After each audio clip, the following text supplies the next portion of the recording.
Is there a principal reason why I should delete my social media? And if so, what is it? There are two. One of them is for your own good, and the other is for society's good. For your own good, it's because you're being subtly manipulated by algorithms that are watching everything you do constantly and then sending you changes in your media feed and your diet that are calculated to adjust you slightly to the liking of some unseen advertiser. And so if you get off that, you can have a chance to experience a clearer view of yourself and your life. But then the reason for society might be even more important. Society has been gradually darkened by this scheme in which everyone is under surveillance all the time, and everyone is under this mild version of behavior modification all the time. It's made people jittery and cranky. It's made teens especially depressed, which can be quite severe. But it's made our politics kind of unreal and strange, where we're not sure if elections are real anymore. We're not sure how much the Russians affected Brexit. We do know that it was a crankier affair than it might have been otherwise. You say it's bad for me as an individual. Is it bad for me because I'm addicted? Have I become chemically hooked? You have. The founders of the great Silicon Valley spying empires like Facebook have publicly declared that they intentionally included addictive schemes in their designs. Now, we have to say, this is what I would call almost a stealthy addiction. It's a statistical addiction. What it says is, we will get the broad population to use the services a lot. We'll get them hooked through a scheme of rewards and punishment. And the rewards are when you're retweeted. The punishment is when you're treated badly by others online. And then within that, we'll very gradually start to leverage that to change them. So it's this very kind of stealthy manipulation of the population. So it's not as dramatic as a heroin addict or a gambling addict, but it is the same principle. But who's doing the manipulating? I mean, there isn't some master sort of Wizard of Oz sitting behind a screen, is there? Well, this is the peculiarity of the situation. The people who run the tech companies like Google and Facebook are not doing the manipulating. They're doing the addicting. But the manipulating, which rides on the back of the addicting, is the paying customer of such a company. So, and many of those customers are not at all bad influences. They might simply be trying to promote their cars or their perfumes or whatever. And indeed, I have sympathy for them because they're concerned that if they don't put money into the system, nobody will know about them anymore. How is it different to just television advertising or billboard advertising or anything else? The difference is the constant feedback loop. So when you watch the television isn't watching you. When you see the billboard isn't seeing you. And vast numbers of people see the same thing on television and see the same billboard. When you use these new designs, social media, search, YouTube, when you see these things, you're being observed constantly, and algorithms are taking that information and changing what you see next. And they're searching and searching and searching, and they're just blind robots. There's no evil genius here until they find those patterns, those little tricks that get you and make you change your behavior. In terms of society, I mean, you threw in this, it's making people depressed. I mean, is there any actual evidence for that? Yeah, unfortunately, there's a vast amount of evidence. There have been dozens of studies at this point, including studies released by Facebook scientists. So this is something we can call a consensus. And when Facebook releases such things, they say, oh, but we do all these good things too that balance it. But there's a general acknowledgement that depression correlates. The scariest example is a correlation between rises in teen suicide and the rise in use of social media. And so, yes, unfortunately, this is real. But are you sure you can blame it on social media, or is it not just those two things may have happened at the same time for other reasons? Well, here's a distinction we have to make. It's very similar to the problem of global climate change. We can say statistically over the whole population, yes, the correlation is real. In any particular person, of course, we can't. Just as we can't blame any particular storm on global warming. But it's causality, isn't it? Yeah. I mean, it is causality, and this is something that's very well demonstrated. So when the company's own scientists are publishing on this topic and come to the same agreement, I think it's time to say this is real. Why have you sort of turned on your own kind, if you like? I love Silicon Valley, and I do not at all feel that I've turned on my own kind. And just to be clear, I'm very much a part of this. I've sold a company to Google. I'm not in any sense an outsider. I believe that what we're doing is not in our own self-interest. Business interests are a part of society. If they destroy society, they destroy themselves. I believe it's very clear that we could offer all of the good things, and there are many, many good things in these services, and social media in particular. I'm convinced we can offer them without this manipulation engine in the background. There's a world of other business plans, and I think they'd be better for us. So I don't think we're being evil so much as we're being stupid. When it comes to Facebook, has Facebook made itself safe yet? In terms of data harvesting and scraping and all of that? Well, Facebook's fundamental design is one that is, the business model is to addict you and then offer a channel to you to third parties to take advantage of that to change you in some way without you realizing it's happening. I mean, that's what it does. So I don't think any amount of tweaking can fully heal it. I think it needs a different business plan. I mean, it's very hard to throw a barrage of rules at somebody who's following certain incentives and then expect them to really make a difference. So when Mark Zuckerberg says he's taking action and, he regrets what's happened and all the rest of it, you're saying he can't make his own product a safe and desirable product?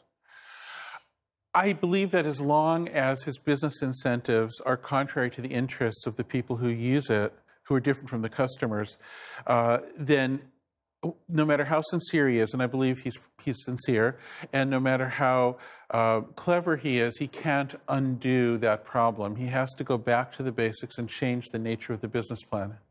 And if he doesn't agree with that and says we're just going to carry on, how important is security of that data and the inability to repeat what has happened with Cambridge Analytica and all that kind of sort of data harvesting that went on? I don't believe that what happened with Cambridge Analytica is the worst of it.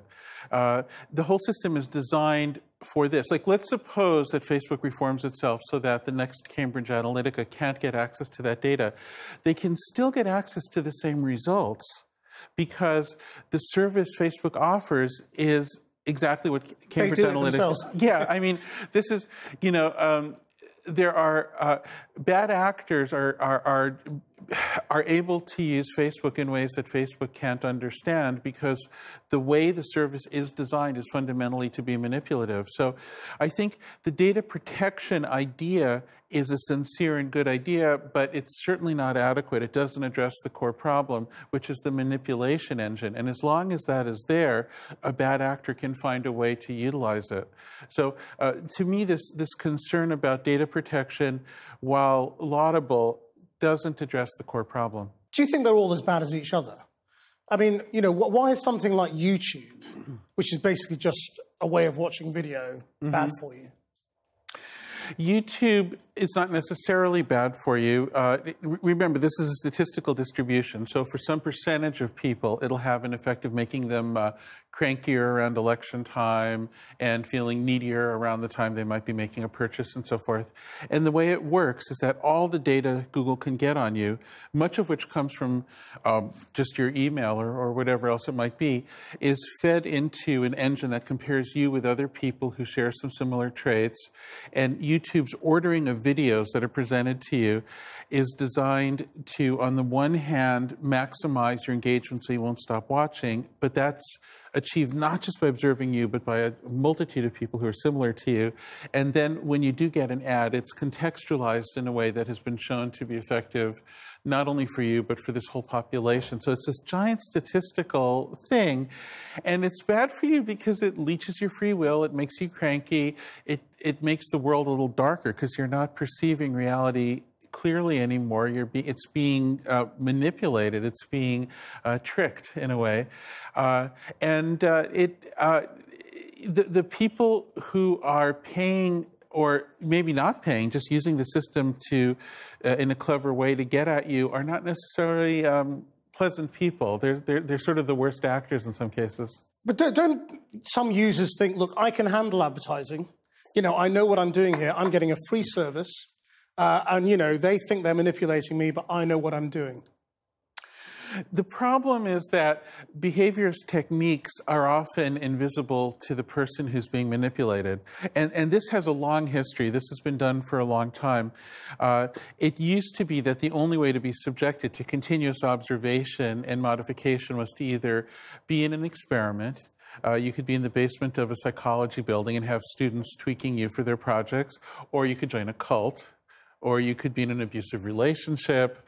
I mean, this has been done before, and often the people who are in these situations do not realize it's happening to them. In fact, the whole point is that it's sneaky. It's a mechanical approach to manipulating people, and because it's so algorithmic, it doesn't involve direct communication, and people don't get the cues to understand what's happening with them. Why do you think social media has had the effect on politics that it has? Is it because of the way people respond to things on social media? Well, I'd like to give you a slightly detailed answer as quickly as I can. And that is that in traditional behaviorism, you would give an animal or a person a little treat like candy or maybe an electric shock, and you'd go back and forth between positive and negative feedback. And when researchers try to determine whether positivity or negativity is more powerful, they're roughly at parity. They're both important. But the difference with social media is that the algorithms that are following you respond very quickly. They're looking for the quick responses. And the negative responses, like getting startled or scared or irritated or angry, tend to rise faster than the positive responses, like building trust or feeling good. Those things rise more slowly. So the algorithms naturally catch the negativity and amplify it and introduce negative people to each other in all of this. And so what this does is it means that the algorithms discover there's more engagement possible, say by promoting ISIS than promoting the Arab Spring. And so ISIS gets more mileage, or promoting the Ku Klux Klan than Black Lives Matter. Now, in the big picture, it's not true that negativity is more powerful, but if you're doing this very rapid measurement of human impulses instead of accumulated human behavior, then it's the negativity that gets amplified. So you tend to have elections that are more driven by rancor and abuse, and you tend to have outcomes that are kind of crazy. And so the effect on the media we consume, the news, as well, is also alarming, because then it'll be the news that makes people angry that is the news that gets seen in the future or now, rather than, a more balanced diet of what's really going on in the world. Well, I think what goes on a show like this is that you have a bit of a longer time horizon by which you measure success. So you have to impress your viewership enough to tune in, but this is over a process of days and weeks and months and years, and you build up a sense of rapport with your viewership, right? If you're an algorithm that's just looking at instant responses, you don't get that. It's just like, how did I engage this person? And you'll find that engagement more often by irritating people than by educating them. And so is that how you create Trump? Or Duterte, or any of the other populist leaders who are doing very well at the moment, partly from the internet? I have never known Trump, but I have met him a few times over a fairly long period, over 30 years actually, through different circumstances. And I will say that while I never would have voted for him as president, and I always thought he was somewhat untrustworthy and a bit of a showman and a bit of a scammer, he never lost himself and became so strangely insecure and so weirdly irritable until he had his own addiction, in this case to Twitter. And it's really damaged him. I mean, I view Trump in a way as a victim Really? Oh, yeah, absolutely. His character has been really damaged by his Twitter addiction. Because of the reaction he gets from each tweet? Yeah. So you know what happens in addiction is the addict becomes hooked not just on the good part of the addiction experience, but on the whole cycle. So a gambler is not just addicted to winning, but to this whole process where they mostly lose. And in the same way, the Twitter addict or the social media addict becomes addicted to this engagement, which is often unpleasant, where they're engaged in these, really abusive exchanges with other human beings. And only once in a while is that, you can watch Trump, like every once in a while there will be this tweet where somebody likes him, and that's when he gets his little, we call it in the trade the dopamine hit. That's what it's called in Facebook, for instance. He gets this little dopamine hit, and then he dives in for more negativity and things, then he gets it again. And you can see the addiction playing out. And do you think it's possible to create a do-gooding social network? Yes, I'm absolutely positive. And the way to do it is to have a different business model where instead of... So right now, we've created this bizarre society that's unprecedented where if any two people wish to communicate over the internet, the only way that can happen, the only way it's financed is through a third party who believes that those two can be manipulated in a sneaky way. It's an insane way to structure civilization. So we can keep all the good stuff, and there is good stuff on social media, of course.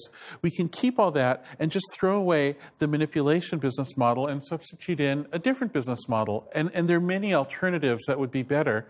They just have to be honest. It could be a paid service like a Netflix where you're paying for it. You're the genuine customer. It has to keep your interest. It could be like a public library. It could become a public thing that isn't commercial at all. That's an option. But what we did in Silicon Valley is we wanted it both ways. We wanted everything open and free, but we wanted hero entrepreneurs and hackers. And so the only way to get that was this advertising thing that gradually turned into the manipulation engine as the computers got faster. And this weird business plan, once you can see that there are alternatives, you realize how strange it is and how unsustainable it is. This is the thing we must get rid of. We don't have to get rid of the smartphone. We don't have to get rid of the idea of social media. We just have to get rid of the manipulation machine that's in the background. Just one last thing as well that is also obsessing parents at the moment. Screen time itself, do you think that is a bad thing? Or is it just what's on the screen? To be frank with you, I struggle with this question because I have an 11-year-old. And so I tend to think that manipulation time, when the kids are being observed by algorithms and tweaked by them, is vastly worse than just screen time by itself. So, do you include video games in the social media, the things that are manipulating them? Because they are similarly addictive, aren't they? They're addictive, but not manipulative, typically. Now, I'm not sure how evil we've become lately, because there might be some video games that are using behavior mod techniques for pay. That's conceivable. I can see how that could happen. If you're thinking about it out there, don't do it, okay? Find something better to do.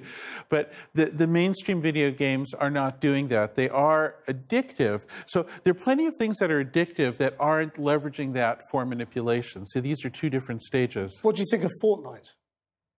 I have not played it. You haven't played it? Because Fortnite is exactly that. It's getting people to pay for things within the game. No, but see, the thing is, getting them to pay is still not manipulating them for a third party. That's getting them to buy stuff. I mean, Amazon does that to get you to buy stuff. All kinds of people do that.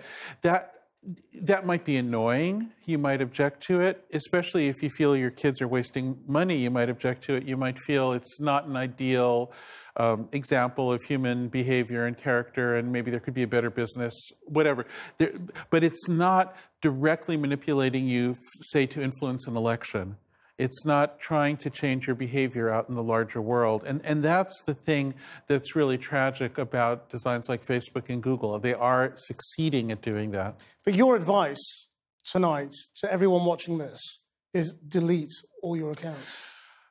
I would like to make two very quick pitches on that account. One, if you're a young person and you've only lived with social media, your first duty is to yourself. You have to know yourself. You should experience travel. You should experience challenge to yourself. You need to know yourself, and you can't know yourself without perspective.